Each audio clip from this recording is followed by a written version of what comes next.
राजा ने दर्पण में अपना देखा, देखा कुछ बाल सफेद हुए चौथे पन को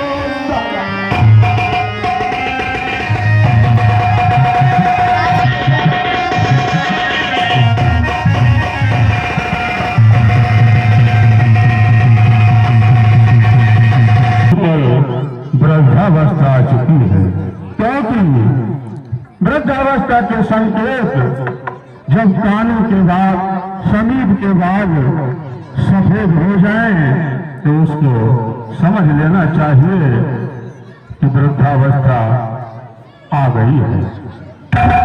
और मैंने तो सब कुछ देखा है,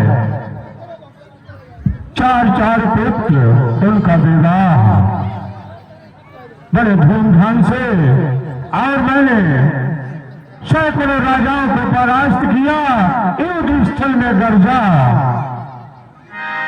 और सारा कुछ वैभव देखा। लेकिन अब मेरे मन में एक विचार आ रहा है, क्योंकि आता है अब एक ग्रीष्म काल, सुंदर बसंत ऋतु चाहती है, तरुणाई पर पड़ गई ओस, अब वृद्धावस्था आती है। काली मत वाली रात गई, आ गया चांद का उजियाला, तकता है राहु चंद्रमा को, है शीघ्र ग्रहण पड़ने वाला। और अब मेरे मन में विचार है कि ज्येष्ठ पुत्र राम को क्यों न राजा बना दिया जाए, क्यों न उसको उस पर राज्य सौंप दिया जाए, और मुझे जंगलों में जाकर के कहीं एकांत में प्रभु का भजन करना चाहिए। ये मेरे मन में विचार है, लेकिन आज मैं अकेले में ये मंत्रणा कर रहा हूँ, विचार कर रहा हूँ।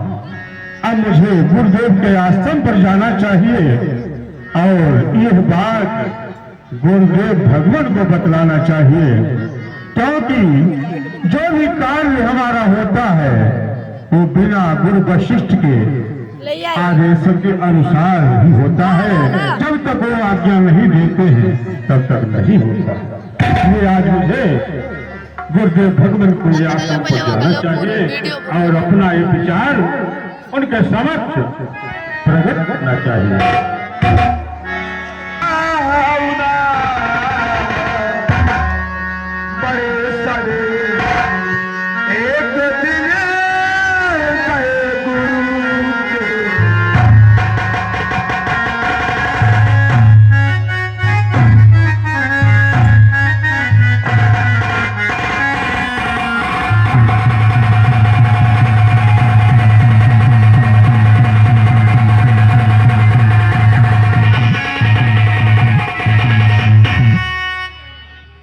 कल्याण हो राजन।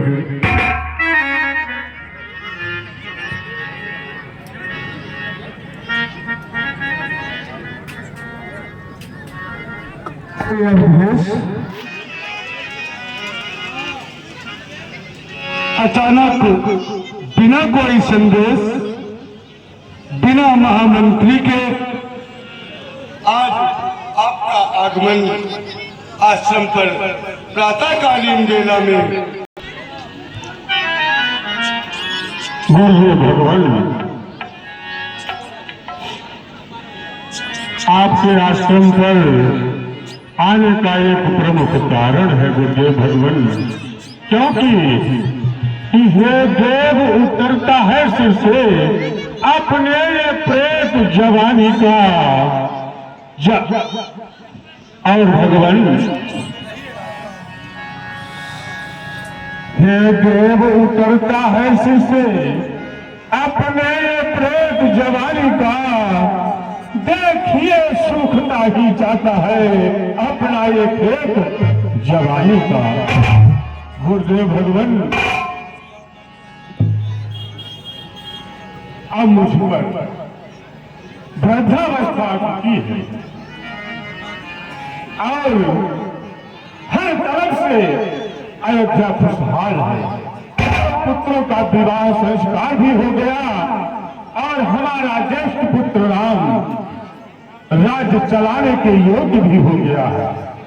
तो भगवान, हमारे मन में एक विचार उठा है कि क्यों न मैं अपने ज्येष्ठ पुत्र को अयोध्या का राजा बना दूं और मैं जंगलों में जाकर के उस परम पिता परमात्मा का मनन चिंतन करें। यह मेरे मन में विचार आया है गुरुदेव भगवान, इस आपसे सलाह लेने आया हूँ कि ये विचार कैसा रहेगा भगवान। वशिष्ठ बोले, नपति है ये उचित विचार, मैं भी इस प्रस्ताव को करता हूँ स्वीकार।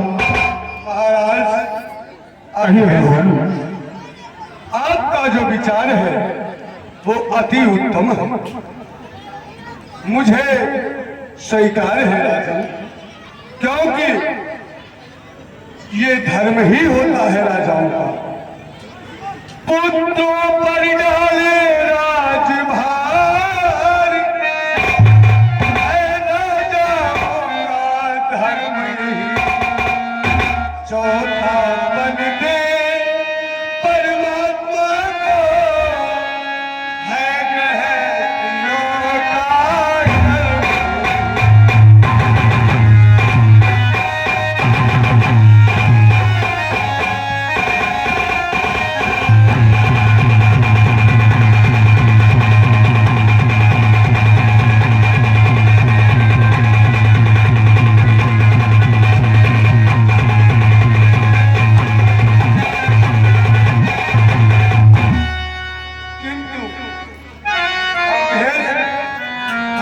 कहिए भगवान, किंतु क्या है? विचार से तो मैं सहमत हूँ। हाय अवधेश से आपकी यह बातें मन के नियम पर निर्भर है। तब करूँ तपोवन में जाकर, बस यही आप करें।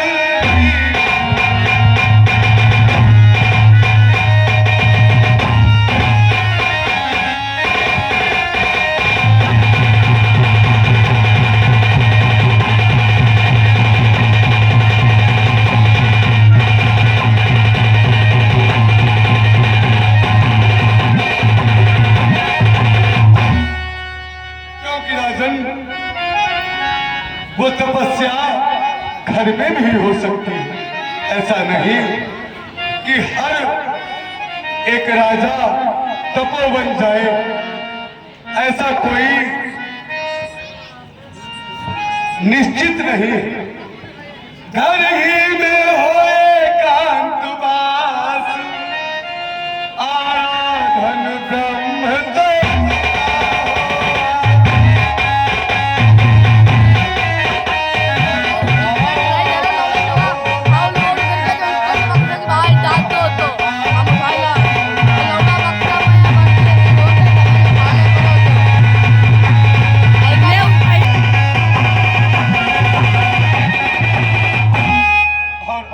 अवधेश, जो प्रथम बात आपने कही वो बड़ी ही सुंदर और बड़ी ही अच्छी है। श्री रामचंद्र युवराज बने, यही विचार अब सुंदर है।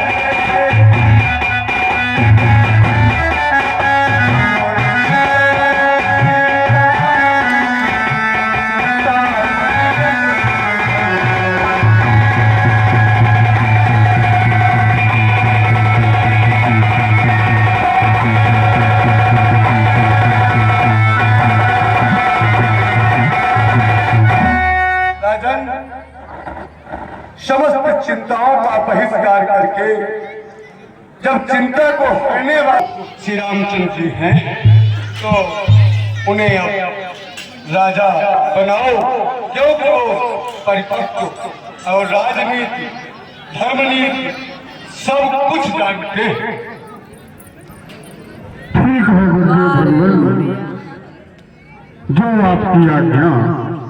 और राजन, कहिए भगवान। ये तो विचार हमने और आपने किया। आप एक ठिठोरा पिटवा करके समस्त प्रजा और को बुला करके उनके भी विचारों को जान लेना। ठीक है गुरुदेव भगवान, आपका कहना है कि मैं एक आम दरबार बुलाऊं, उसमें अयोध्या की सारी प्रजा उपस्थित हो, फिर मैं उस सारी प्रजा का सहमति स्वीकार करूं। यानी प्रजा जब सहमति बनाएगी तो मैं अपने ज्येष्ठ पुत्र राम को राजा बनाए अथवा नहीं। बस राजन, जा सुराज निज प्रजा दुखारी, सो नभ अवश्य नरक अधिकारी। ठीक कहते हो भगवान। इसलिए प्रजा ही राजा को बनाती है राजन। अवनीश चौहान, अवनीश चौहान, ये 10 रुपए का दान इतवारी शेराबा बच्चीरी भगवान के चरणों में भेंट कर रहे हैं। भगवान उनका कल्याण करें। ठीक है भगवान, अब मैं आश्रम से जा रहा हूँ और कल आम दरबार बुलाऊंगा, उसमें जनता की भी सलाह लेना अनिवार्य है।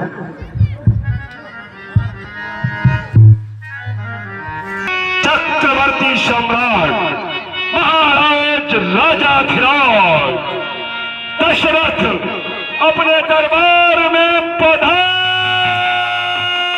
रहे हैं। भारत की जय जय।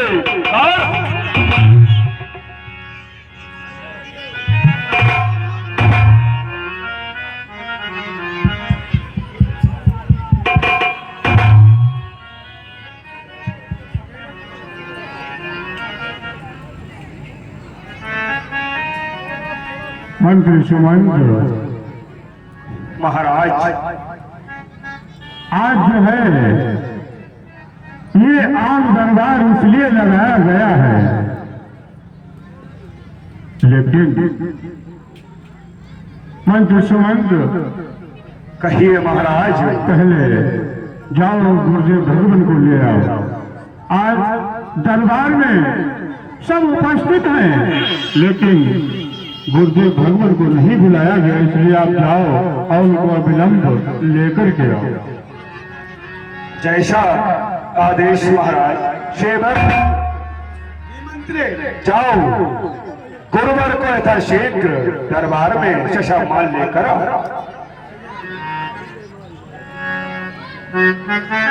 समस्त राजा महाराजा भी अपना अपना स्थान ग्रहण कर ले।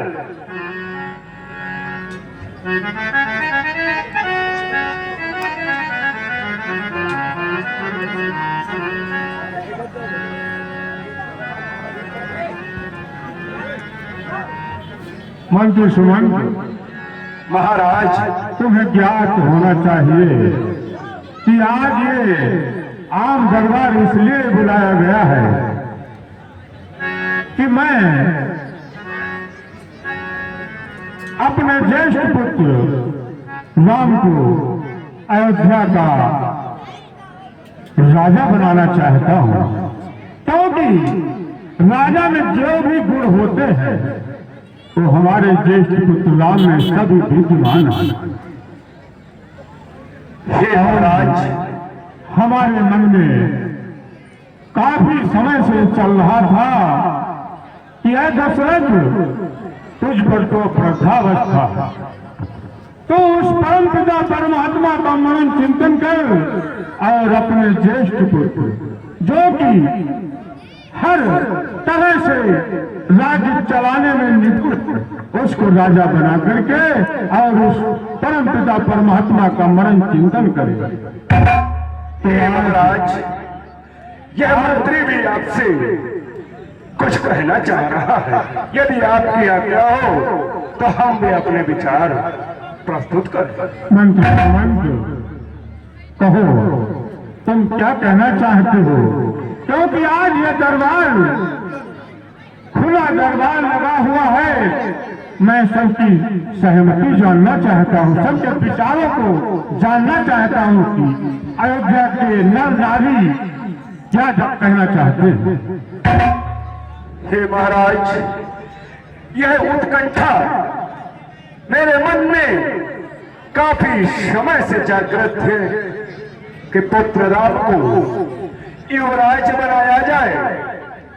युवराज कार्य में जब वो यहाँ पर बैठने लगेंगे, कार्य देखने लगेंगे, तो जो उनका थोड़ा बहुत ज्ञान अछूता है वो भी वो पूर्ण हो जाएगा। जिस दिन वो पूर्ण हो जाए उसी दिन उनको राजपाट दे दिया जाए। हमारी और आपकी तो चौथे बंद की अवस्था है। हम और आपको तो श्री हरि विष्णु जी का भजन करना चाहिए। तो ये विचार हमारे अंदर था, लेकिन आज आपने प्रकट कर दिया तो हमारे भी ये आज उदार भाव से मैं आपसे कहना चाह रहा हूँ, आपका विचार अति उत्तम है। लेकिन आपने जो कहा है कि समस्त राजा और महाराजाओं से भी यह विचार जान लेना चाहिए, तो महाराज इससे भी मैं सहमत हूँ और मैं अभी सभी राजाओं से विचार जानकर आपके सम्मुख प्रस्तुत करा रहा हूँ। हे महाराज,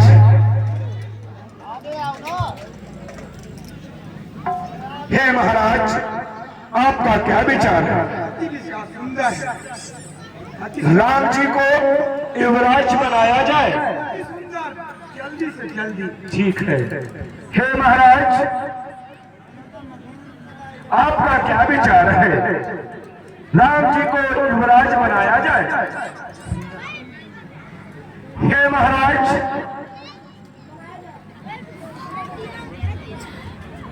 बनाया जाए। ठीक है। हे प्रजावासियों, आप सबका क्या विचार है कि आपके राम को राजा युवराज बनाया जाए? बनाया जाए? किसी को कोई आपत्ति, कोई समस्या हो तो अभी बता दे।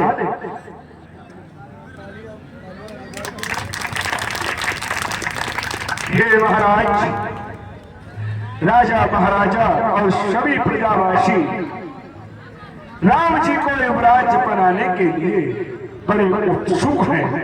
अब आप यथाशीघ्र ये घोषणा कर दें तो और अच्छा रहे। मंत्री सुमंत महाराज और दरबार में उपस्थित सभी अयोध्यावासियों, कल जो है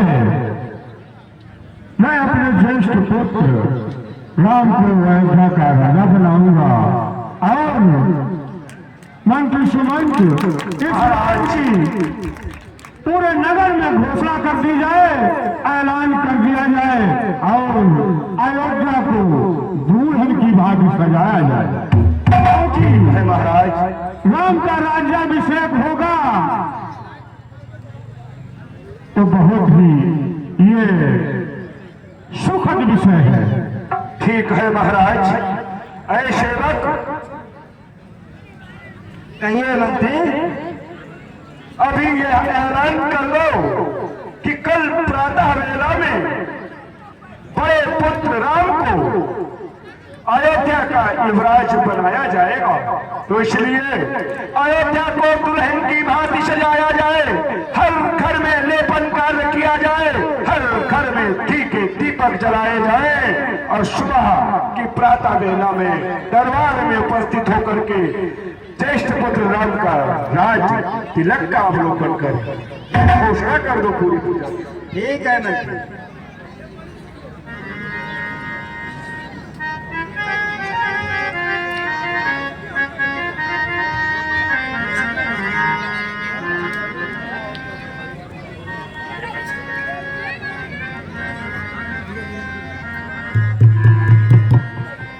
हमारे यहाँ राज महोत्सव है कल हमारे यहाँ राजा राम बनेंगे। सब लोग सुन लो प्रजावासियों।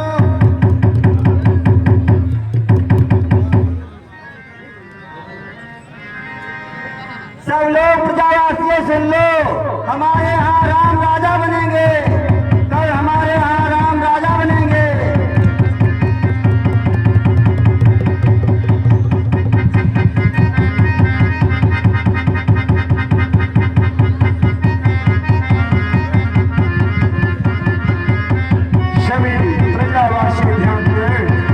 कल प्रातः वेला में ज्येष्ठ पुत्र राम का युवराज के पद पर राज तिलक होगा। आप सब प्रातः वेला में राज दरबार में उपस्थित होंगे।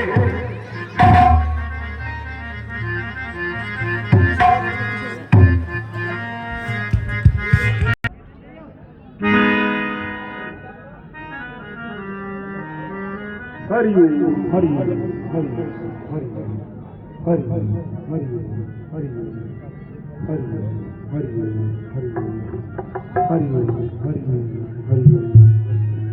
हेलो आज अयोध्या बहुत सजी धजी दिखाई दे रही है। भैया आप लोग इधर से हट जाए, पीछे बड़े खड़े हो जाए, मान लिया करो यार। सब तरफ पहल पहल है। गेट छोड़ के उधर खड़े हो जाए करो यार। तुम लोग गेट पर मत खड़े हो करो।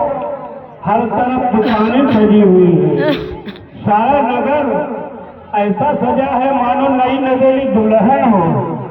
आज ये अयोध्या में क्या होने जा रहा है? क्या कुछ नया होने जा रहा है अयोध्या में? चलती हूँ, देखती हूँ, पता लगाऊंगी क्या होने जा रहा है। हरि ओम हरि ओम हरि ओम हरि हरि हरि हरि हरि हरि हरि हरि हरि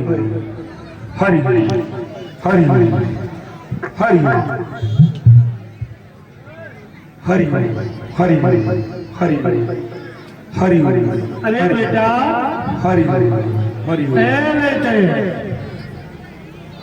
अरे तुझे कह रही हूँ इधर बात सुन मेरी। अरे मौसी, हाँ क्या अभी का डाल दिया? मैं तो श्री हरि का नाम जप रहा था।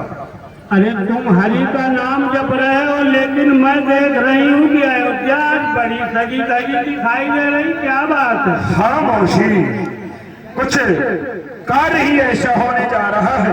वो क्या कार्य होने जा रहा है? आपको पता ही नहीं है मौसी? हमें क्या पता, हम तो राजमहलों में रहती हैं और दासी हैं दासी। अरे मौसी, राजमहल से ही तो आवाज आई है कि कल ज्येष्ठ पुत्र राम को, समझ रही हो, राम का युवराज के पद पर राज तिलक होगा। क्या बोला? हाँ मौसी।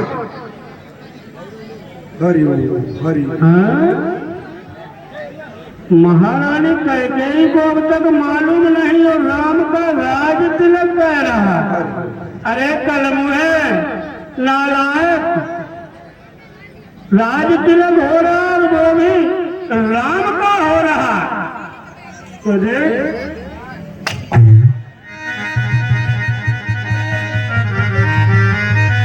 ऐसा नहीं। मैं अभी जाऊंगी और किसी ज्योतिषी से पूछूंगी ये राज तिलक किसका होगा। सच बात ज्योतिषी बताएगा। ऐसे रहने सहने वाले यहाँ के तो ये सब क्या जाने। हरि हरि हरि हरि हरि। अरे भैया, अरे पंडित जी।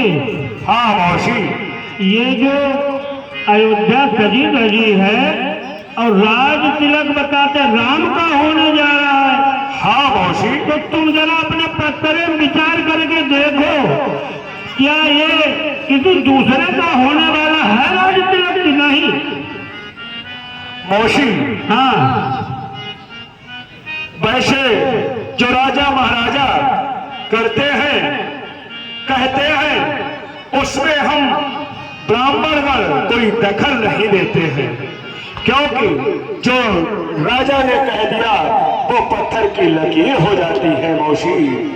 इसलिए हम ब्राह्मणगण उसी प्रकार से कार्य करते हैं जैसा राजा महाराजा का आदेश होता है। वैसे मैंने पत्थरा में तो देखा था। ऐसा है पंडित जी, देव जो होते वो भगवान के अंग होते, विधाता के अंग होते। वेदों में लिखा हुआ लेख अमित होता है, वो नहीं मिलता है। उसके आगे राजा हो या महाराजा हो, किसी का बस नहीं चलता है। अवश्य मौसी, आपका यह भी विचार उत्तम है। मैंने मौसी पत्थरा देखा था। बताओ। पत्थरे में तो ज्येष्ठ पुत्र राम का कहीं से भी राजयोग नहीं है। कल की दिनचर्या में तो फिर किसका राजयोग बनता? बताओ पंडित जी, बताओ। मौसी, हाँ, ये तो मैंने पत्रे में नहीं देखा था कि राजयोग किसका बनेगा। ये राम का विचारा था क्या कल राजयोग है, और पता नहीं गुरुवर जी ने कैसे ये विचार बता दिया कि कल राज तिलक होगा। मैं गुरुवर की बात को भी नहीं काट सकता मौसी। आपने इतना पूछा, अब देख लो। नहीं मौसी, अब मैं पत्थरा नहीं देखूंगा, ना ही आपको आगे का हाल बताऊंगा, क्योंकि राजगुरु जिसे योग्य यह ब्राह्मण नहीं है। उन्होंने जो कह दिया, उन्होंने जो बोल दिया, वह हम ब्राह्मणों का उस बात का पालन करना पड़ेगा मौसी। आप जाएं और आगे जाकर के जानकारी कर ले मौसी। ठीक है, हम जानकारी ले लेंगे। तुम अपना काम करो, मैं अपने काम पर चलूंगी। हरिओम हरिओम हरि।